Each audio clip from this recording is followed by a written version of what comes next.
This is my presentation, Kazakhstan. Hi everyone. This is travel map of the Kazakhstan. Kazakhstan is capital of Astana and language is Kazakh. This is first picture is linguistic landscape. So yung nasa picture is World Food Day. Okay, this is first picture. Um, Question is first is what is the message? No, this World Food Day. And second question is what is the purpose of the message? Water importance to food production, food security, healthy environments, and human health, and the need to protect global water resources. And third question, how is the message conveyed by the text and or the image? By making an image with strong meaning of importance of water in everyday life. And fourth question, who is the target audience of the message? Dry weather persists in Central Asia such as Kazakhstan and Kyrgyzstan. And lastly question is, what other ways of presenting the message are there? The message are presented with image of human with water so you can also see the meaning of the billboard message. So this is second picture. Geosemiotics. This is picture is femicide research. Femicide research. First question. What is the message? Femicide is the intentional killing of women and girls because of their gender. Femicides are usually perpetrated by intimate partners. For example, husband or boyfriends or family members. So, fathers, brothers, or cousins. Second question, what is the purpose of message? Advocate for human rights for all women and girls. Enhance availability and access to service offering protection to women and girls. And third question, how is the message conveyed by the text and or the image? By using the term femicide, femicide is generally understood to involve intentional murder of women. And fourth question, who is the target audience of the message? For all women and goods. And lastly question, what other ways of presenting the message are there? By raising our fist hand to sign as we fight for the protection for all women and goods. In third picture is sign. So this is picture is Lake Karachay. This is picture is Lake Karachay. So first question is what is the message? Radioactive warning yellow sign.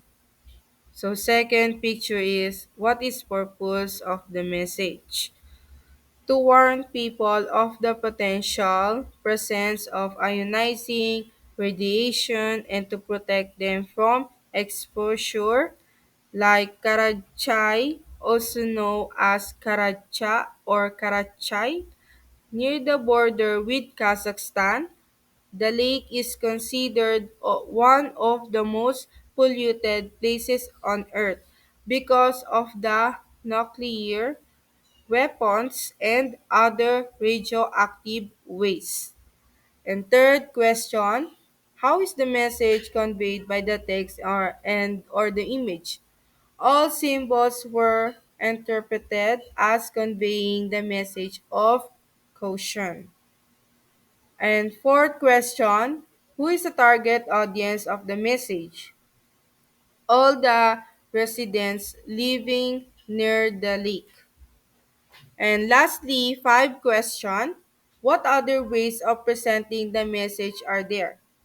By putting a color yellow background to seek attention to everyone. This is fourth picture. This is graffiti. So this is picture is Kazakhstan human rights defenders note timid steps towards democracy.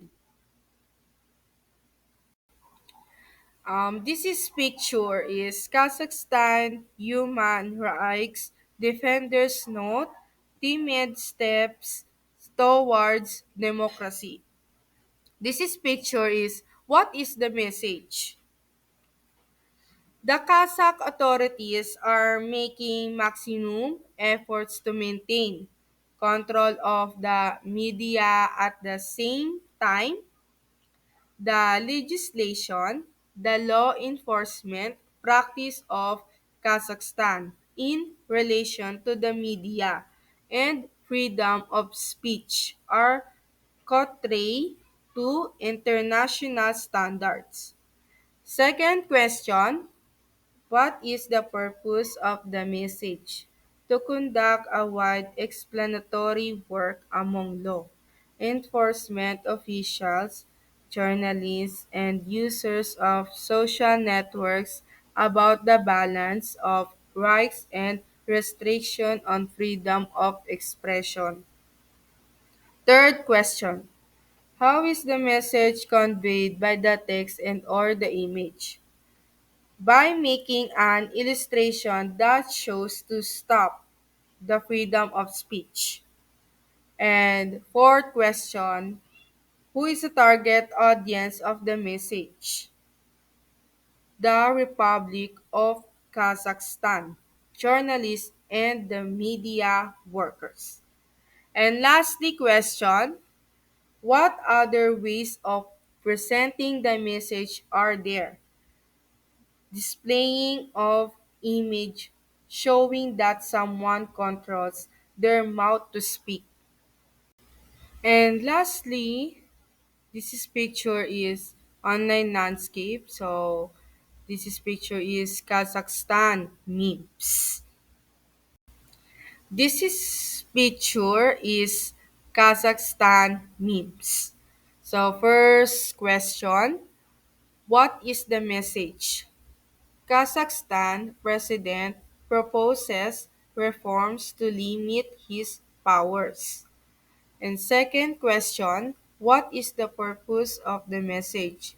Kazakhstan is a constitutional republic with power concentrated in the presidency. President Tokayev became president in 2019 and was re-elected in November 20 snap election. And third question, how is the message conveyed by the text and or the image? He don't want to be a bad guy image in his governance. And fourth question, who is the target audience of the message? The Republic of Kazakhstan. And lastly, question, what other ways of presenting the message are there? By putting another image that it looks similar to him. Thank you for listening. Goodbye.